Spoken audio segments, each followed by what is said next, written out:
Okay. Good afternoon, everyone. I'm Darren Beams. I'm VP of Embedded Systems Development at Geotab. And I'm going to be talking about how to integrate hardware with the Go device. Just a reminder that if you want to submit questions, just do it through the app. Hopefully it's nice and simple. And then at the end of this session, we'll go through the questions, and hopefully I get to all of them. So I'm just going to initially touch on a few key concepts, just so that everyone kind of knows the core stuff of what I'm talking about. Then I'll just go through the IOXs, the relevant IOXs to integrating hardware. We'll have a look at the hardware SDK. We'll go through a few examples, and then I'll field some questions. Okay, so the IOX platform. Hopefully most of you are familiar with the IOX platform. It's basically a daisy chainable expansion platform. Allows us to extend the functionality of the Go device. I say daisy chainable because we can connect one IOX to another IOX. So the first IOX connects to the Go device, then the second IOX connects to the first IOX, the third to the second, up to 5. We have a soft limit of 5, just to make sure you don't overwhelm the device. So you can have multiple of the different IOXs that I'm going to go through later connected to a single Go device. It runs on an internal CAN network, so it's a multi-node network, so you can have multiple devices on a single network. It is a separate network, so a private network to the Go device. It's not the same network as the one that would be running on the vehicle. So all communications with the IOXs is completely separated from communications with the vehicle. The most important thing in terms of this presentation is the IOXs is how you would connect external devices to a Go device. Okay, status data. Again, I'm pretty sure everyone's familiar with status data, but I'm just going to touch on it at a high level. So pretty much all the important data, apart from GPS data, is considered status data. So that is data from the vehicle, so data like RPM, fuel level, odometer, seatbelt. Pretty much any data that we get off the engine bus is what we consider status data. And then also data from the Go device, not including GPS data, so stuff like accelerometer and voltage. And then status data is key because it can be used in reports and it can be used for running rules. Okay, status data IDs are predefined by Geotab. So each piece of information has an ID assigned to it, and that ID is what would be used when we send up the value of that particular status data. Status data does have a limitation. Only 4 bytes worth of data can be sent up for each individual status data. So status data can't support strings. It can't support like a barcode scan payload or something from a card swipe. And more importantly, with reference to this presentation, data from external devices is invariably sent up as status data. So that could include stuff like reefer temperature, load weight, external fuel tank level, spreader data, trailer ID, and any kind of information that you would want that can fit in with that 4-byte restriction.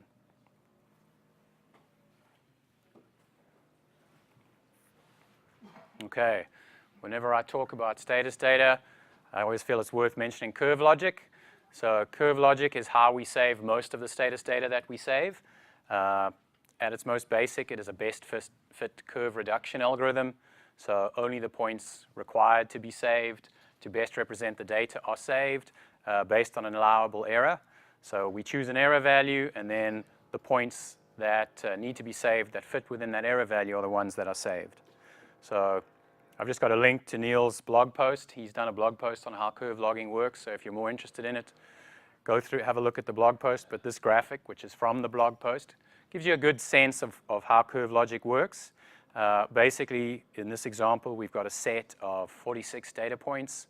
You run the curve algorithm on these points, and we end up only saving 7 to represent this set of data.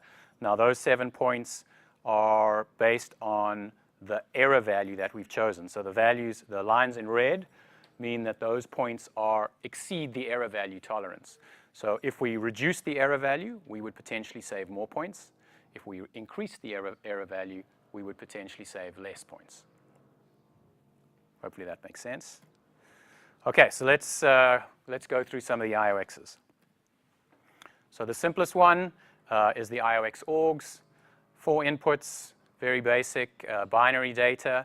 The IOX orgs will auto-detect between 3 states, so only 2 of the states can be associated with an auxiliary line, but it can be any one of the 3, high, floating, or ground.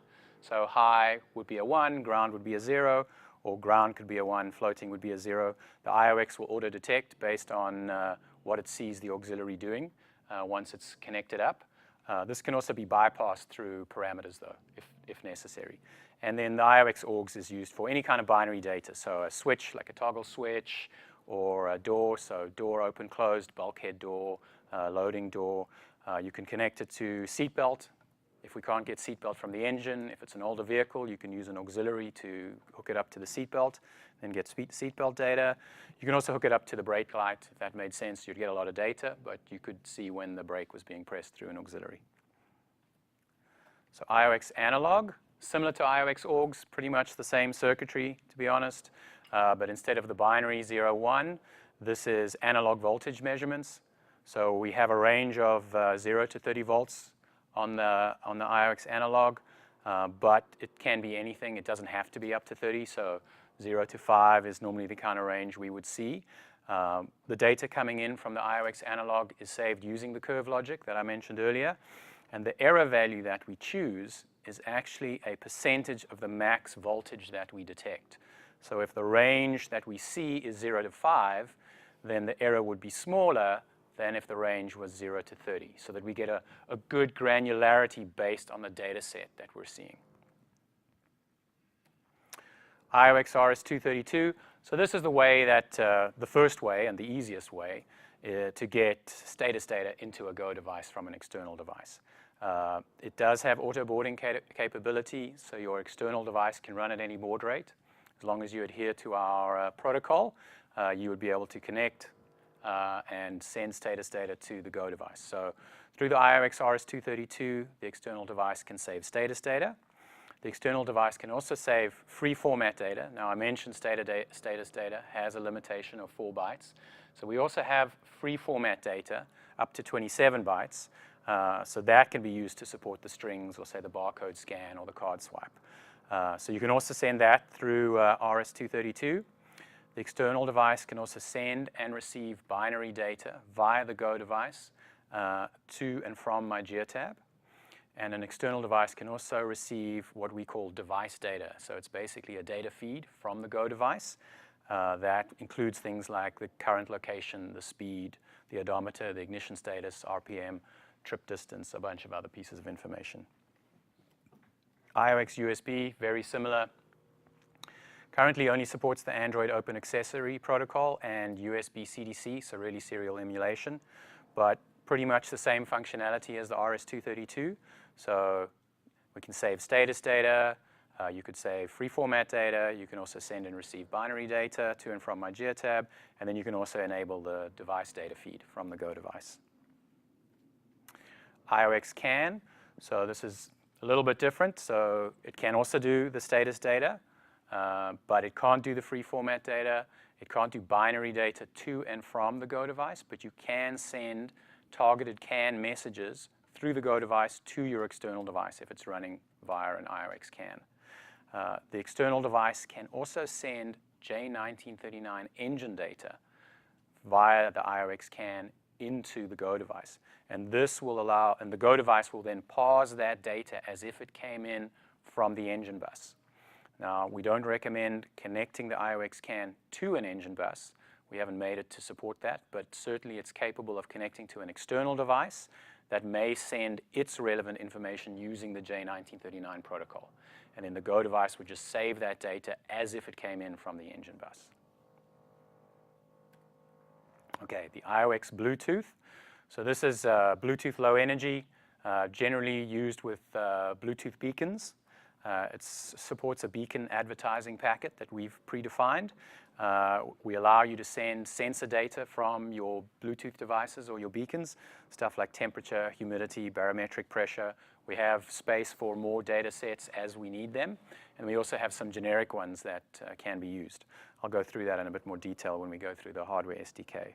We can also support public beacons, so any kind of Bluetooth device that has a static MAC address. So we use the MAC address as the ID of the Bluetooth device. So as long as the device has a static MAC address, then we can detect it and we can say whether it's in range, and then we'll say when it's moved out of range. We can't support random MAC addresses, so random MAC addresses are being implemented more and more on newer Bluetooth devices for privacy reasons, so that people can't do exactly what we are doing, which is using the MAC address as an identification. So that does mean at this point in time, we can't support phones as an item that we can detect on the IOX Bluetooth. Okay, so let's have a look at the hardware SDK. So the hardware SDK is found at the same link as the software SDK, and it's required for integrating via RS-232, USB, CAN, or Bluetooth. Okay, so what do you do? So before, actually this is detailed in the hardware SDK, so not before you start with the hardware SDK. As you start with the hardware SDK, it will tell you. The first thing to do is contact Solution Engineering and request a external device ID. Now, an external device ID is an ID that we use to identify any external hardware connected to a Go device via an IOX. Once you've got an external device ID, you then would request any potential status data IDs that you would need to send whatever data you want to send from your external device up through the Go device as status data to MyGeotab. Now, this status data may already exist, so it may already be defined. We have several thousand status data IDs already defined, but it may be something new, and then we would have to add it to the system. So if it was external fuel tank level, for example, we already have that defined. So if your system monitored an external fuel tank, we would just give you the existing status ID. If it was something that we haven't got, I can't think of one that we don't, but if it was something we didn't have, we would just define it, put it into the system, and then you could use that to send your data through.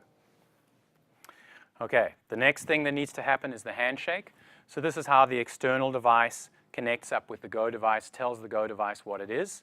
So the handshake is required for RS-232 and USB to work. The handshake is how the auto boarding works and the device detection on RS-232. USB, there's no auto boarding, but the device detection still uses the handshake approach. And this is how we get the external device ID. So the external device sends a handshake sync character to the Go device via the IOX. This character allows the auto boarding to occur, the device detection to occur. Once the Go device picks up the handshake sync character, it then sends a handshake request message, which really just tells the external device, I see you there, who are you? The response to that is the handshake confirmation message, which really just contains the external device ID. That external device ID will then be received by the Go device, saved in the Go device buffer as status data, and sent up to MyGeotab. So you can then see in MyGeotab through the status data that a device was detected and what device it was, so the ID of that device. So the external device ID that we allocated you would then be saved in the Go device, sent up to MyGeotab, and you could see that it was detected. And this now allows the external device to send status data, free format data, all of the data that I've mentioned. So we'll start with the status data. This is the most simple. So any predefined status data ID, and then the data value gets sent using this message type hex 80. So you would send, so the data ID, as you can see there, would be whatever the ID was for the piece of information you wanted to send. So like I said, external fuel tank level. The status data ID for that is 30,000 and something, so that data ID value would be that, 30,000 and something, and then the data itself would be whatever the fuel tank level may be. So let's say 90, because it's at 90%. And that would be the payload of this message. That would go through to the Go device, and it would save it as status data in the buffer, and it would get sent up to MyGeotab, and then you could view it as a graph in MyGeotab. You could run a report on it. You could have rules running on it. When the value gets below X, etc. Okay, free format data, so similar. This will allow you to send Like I said, the text strings, anything more than 4 bytes. So we actually have barcode scanners that use this free format data method. So you would just send this message type hex 82, and the payload would just be whatever bytes you would want to send. And it could be anything from 1 byte to 27 bytes. This data goes up to a separate table in MyGeotab, and it's accessed via the software SDK. Okay, receiving device data from the Go device. So the device data messages are something that can be enabled on a Go device. This was originally implemented for hours of service. So the payload of the data is very hours of service focused. But certainly in our mind, there's a lot of information here that an external device could find useful. This can be enabled to be broadcast from the Go device to the external device. So it would be sent out every 2 seconds. Or it can be request response based. So the external device can request it when it needs it. So maybe the external device just wants the date time when it powers up. It could just request this message, only use the date time component, and then never request it again until the next power up. So the data that we find here is date time, location, road speed, RPM, odometer, ignition status, the status of the engine bus, all that sort of stuff. So there's a bunch of data that's pertinent to the device and the trip that it's on. Okay, sending binary data to MyGeotab. So this is a little bit more complex. So we have a binary data protocol, which is really just a pass-through protocol. It allows the external device to send any blob of information, so binary data, via the Go device to MyGeotab. And then we have, within that, we've defined a MIME data protocol that allows you to send a MIME data file within the binary protocol. So you would have a MIME data file that contained a piece of information. It would be invariably too large to send in a single message. So that would need to be broken up into small packets. And each of those packets would be wrapped in the binary data protocol and then sent up to MyGeotab. Once all of the packets were received, MyGeotab would send an acknowledge saying, I've received all the data and it's been put back together and saved into the database on the MyGeotab side. And then that MIME data is accessible through the SDK, the software SDK. This can take some time. We're working on getting it quicker. Current timing is around 18 minutes per megabyte. So keep the packets smallish. It's not quite ready for video yet, but we're getting there. Okay, so just to get a better sense of exactly what I meant, so you've got this MIME data file. It contains a MIME header. So in this case, let's as an example, we've got an image. You've got a payload. And all of that together needs to be sent up via the Go device. You break it up into multiple packets. Each packet gets wrapped into the binary data message, which then in turn would get sent one after the other to the Go device.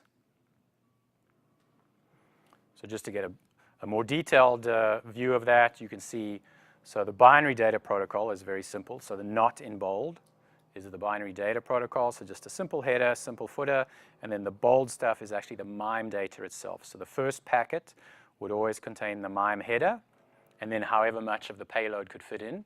And then the next set of, the second packet would be however much of the payload could fit in, and so on until as many packets are required to send the entire message up. So we do have a limit of the message body length of 250 bytes, unfortunately.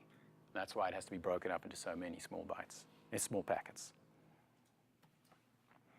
Okay, so sending binary data to the external device. So very similar process from MyGeotab. You can send binary data to the Go device and then out to the external device via the IOX. The payload of this binary data can be anything. You could use the same MIME data protocol that we've implemented, but it's not necessary. Whatever data is inside there is going to be processed by the external device. So whoever is developing the external device could have it be whatever they wanted.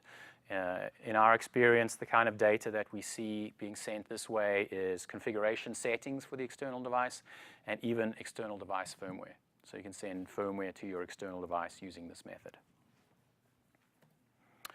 Okay, sending Bluetooth data to the Go device. So we have Geotab's advertising packet protocol that allows you to send sensor data from a Bluetooth device to MyGeotab. So we currently do not support pairing, so the data must actually be present in the advertising packet of the Bluetooth device. So which is why we normally end up, it's invariably a beacon approach, so a Bluetooth beacon kind of approach, and the beacon that the Bluetooth device is sending out contains the data that is necessary to be saved by the Go device. So there's predefined data, as I've mentioned, such as temperature, barometric pressure, humidity, and a few others. We also have the ability to add several more. There's also just generic data. So there's generic bytes that can be used for simple on-off binary data, so 0, 1, or they can be used for counters, or they can be used for timers. And then we support multiple pieces of information in the same advertising packet. So a single advertising packet would contain all the data you wanted to send. And when any one piece of that data changed, that particular item would be saved. So you could have a packet that had temperature and a counter and a timer. When the temperature changed, a new temperature log would be saved. If the counter incremented, a new counter log would be saved, but it would all be present in the same packet that's being broadcast by the Bluetooth device. It also supports a wake-up, so we have a special kind of device, a special status data ID within the Bluetooth packet that can be enabled to force a wake-up of the system. So normally we would put the Bluetooth IOX to sleep when ignition goes off to conserve current draw, and then it would only wake up on ignition on. But obviously there's use cases where there's some data in the external device, the external Bluetooth device that maybe wants to wake up the Go device. So we have the ability to wake up the Go device. So there's a particular field within the payload of the protocol that if that's present and the data value of that changes, the Bluetooth device will detect it, wake up the Go device, and then send the data up. Okay, we also have some sample code on the hardware SDK. So we have spoofing an external device, so an external device emulator, so to speak. So this sample code you could use yourself as the basis for an external device that you were developing, or you could just use it as the basis for the code that would do the communication with the Go device. So it does the handshake. It sends an external device ID, which you can obviously change, and then it sends some status data ID that you can change as well. So this you could use to validate your Go device configuration was working as expected before you connected your external device to it. So make sure, so this we have tested on a Go device setup with an IOX RS-232, and we know it works. So if your external device is not working, you can always use this to make sure that the Go device setup is correct, as opposed to, and then decide whether there's an issue on your implementation or not. And then using this external device, you could also use that as the basis for your external device development. And then we also have the spoof a Go device portion, so that will allow you to then, once you have developed your external device, you can run the Go device emulation code on a computer. You can connect your external device directly to the computer and make sure that the handshake is working as expected, make sure that the external device ID comes in correctly, any status data you want to save comes in correctly, and that'll allow you to test your setup without actually having to have a Go device with an IOX already waiting for you. Custom IOX, so this is the most complicated approach. So build your own IOX, not for the faint of heart, but can be done. So we have a hardware design guide and the messaging protocol documentation up on the hardware SDK now. So this does, to some extent, walk you through how you would develop your own IOX. So not just an external device that integrates with the Go device via an IOX, but an actual IOX itself. Now, it is still relatively complicated, so anyone even considering undertaking this process would have to work pretty closely with us. We are looking at supplementing the documentation as we work with the few partners that we have that are busy doing this. And one of the things, so that's why I say it is a bit of a work in progress still, One of the things we are looking at doing is putting together an open source project on GitHub that contains the source code for an IOX that will run on a Raspberry Pi. So that's a project that's underway now.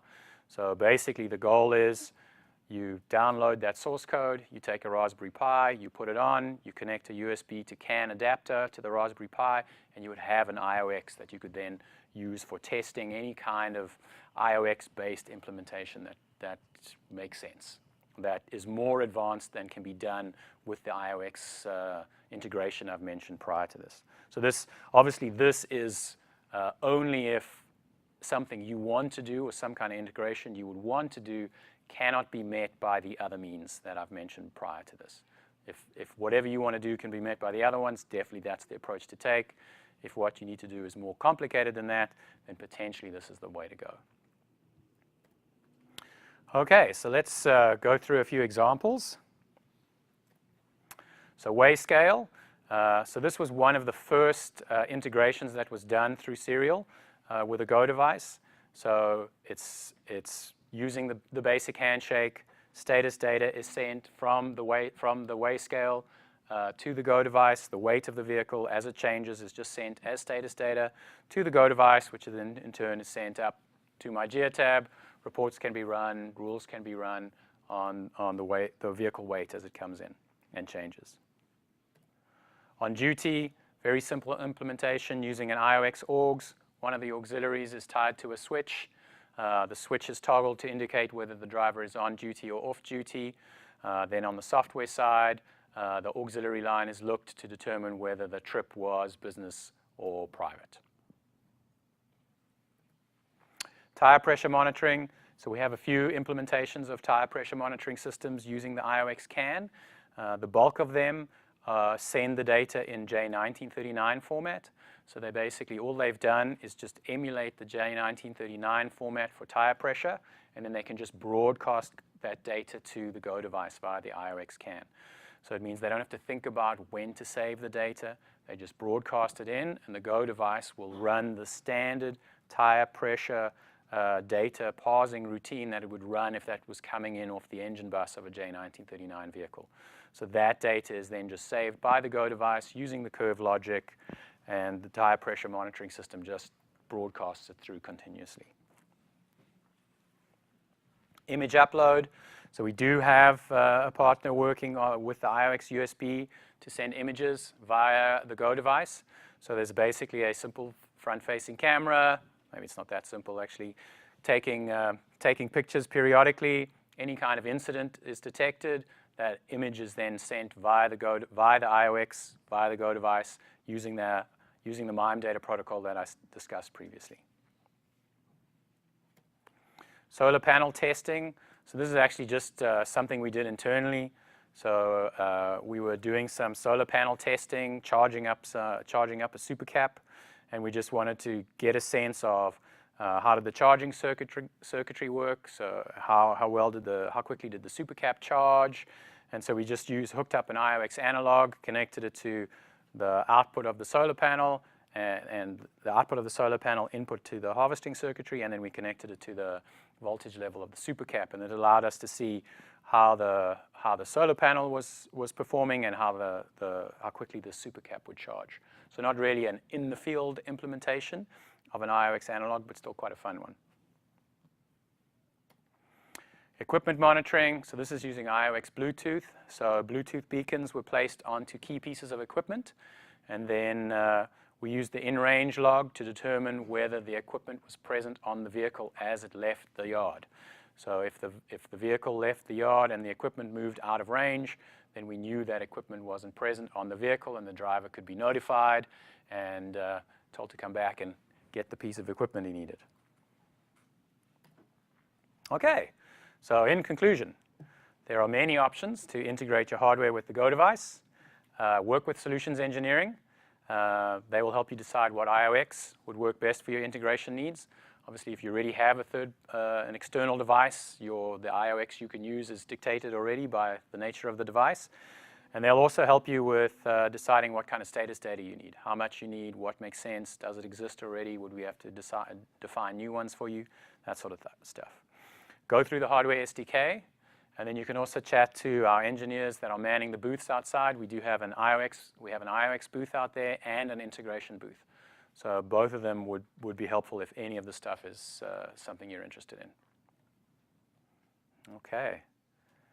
So let's get to, so use this code, enter this code into your app. Score points. 2002.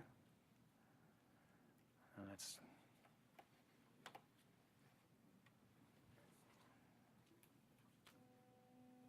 get rid of that. Okay. So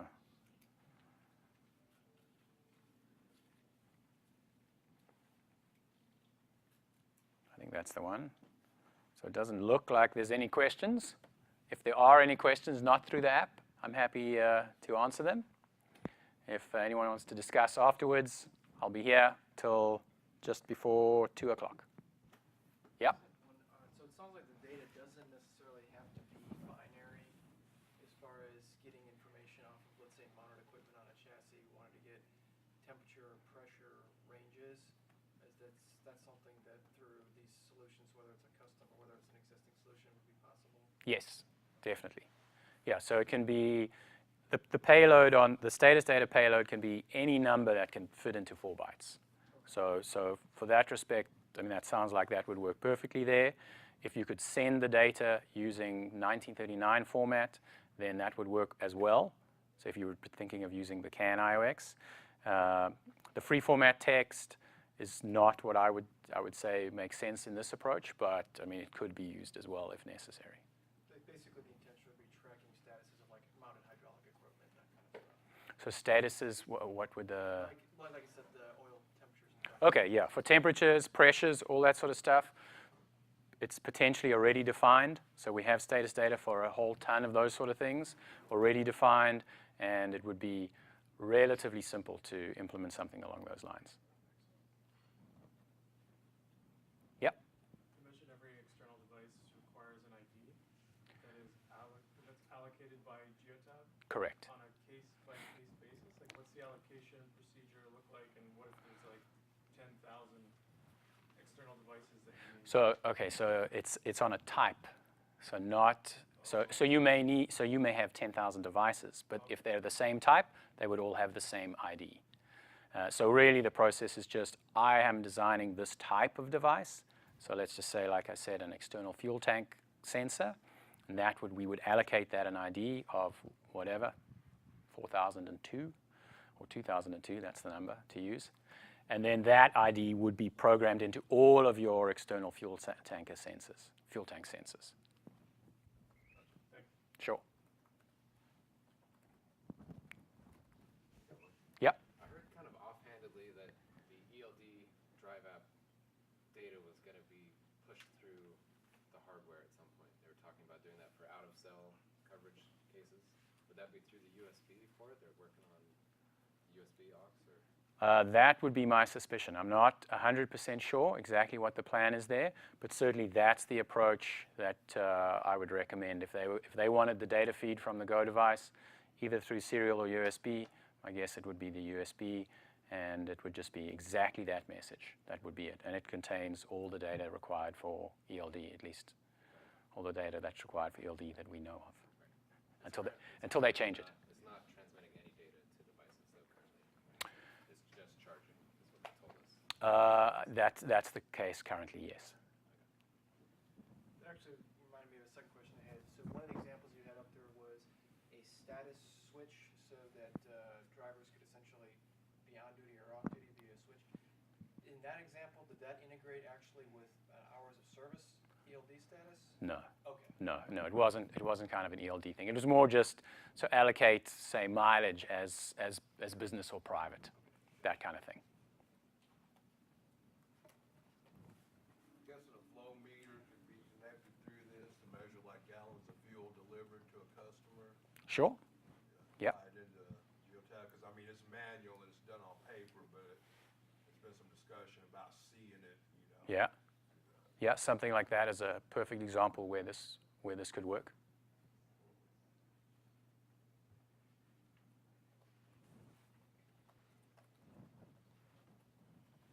Okay. Well, thanks, everyone. I'll still be here if you want to chat. Otherwise, enjoy the rest of the conference.